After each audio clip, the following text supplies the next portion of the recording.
Hey everyone, welcome back. In this quick video, we are going to be doing a DIY for the 4th of July with using just things that we have. So I'm taking flowers that I got from the Dollar Tree a long time ago, and I always save my flowers even if I'm not using them at the moment.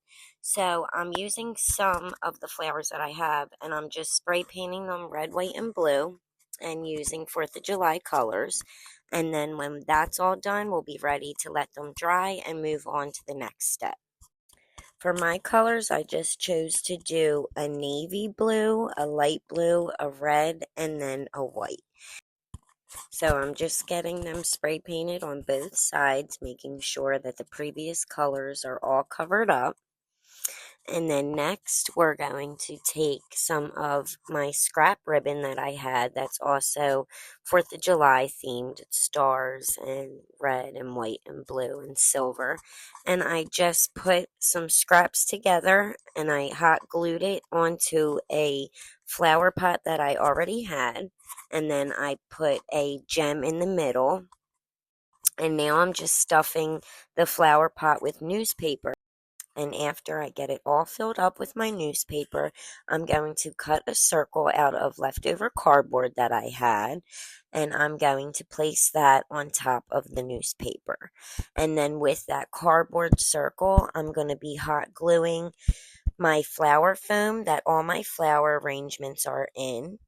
And then I will be gluing silver balls on and in the flowers. And like I said, I'm using everything that I have already, so I don't have to spend any money. You really can take things that you have around your house, and even if they're not for that specific holiday, you can always make it for the holiday you want. Paint makes all the difference.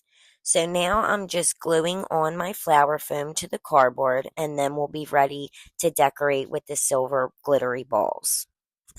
And I'm just going to make sure that everything fits and looks nice to my liking, so you can mess around with this.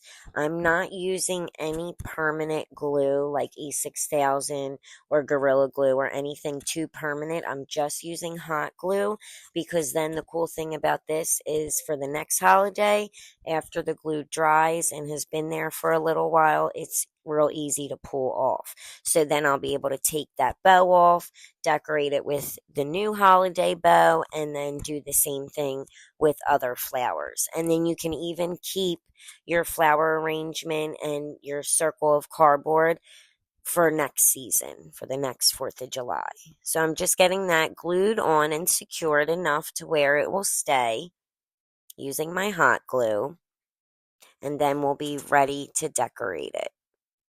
So now we're ready to add our silver in, and I'm just putting a few in the flowers so they can stick out and you can see them.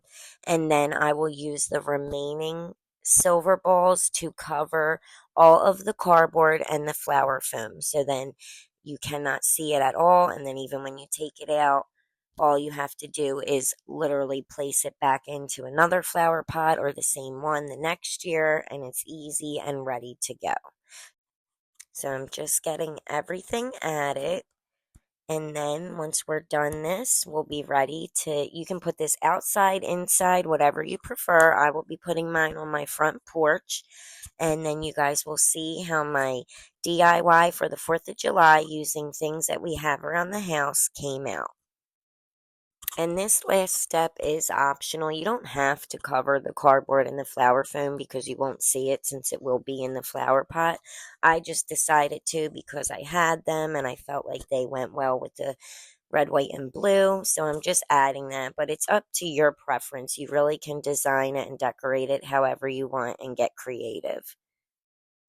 So I'm just finishing up, adding all the silver, getting my cardboard covered.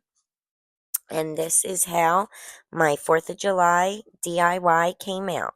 I put it on my front porch, and you could put a candle with it. You could just leave it by itself. I'm really happy with how this turned out. I hope you enjoyed watching this video. Like, comment, share, and subscribe, and come back for more. Happy 4th of July, everyone.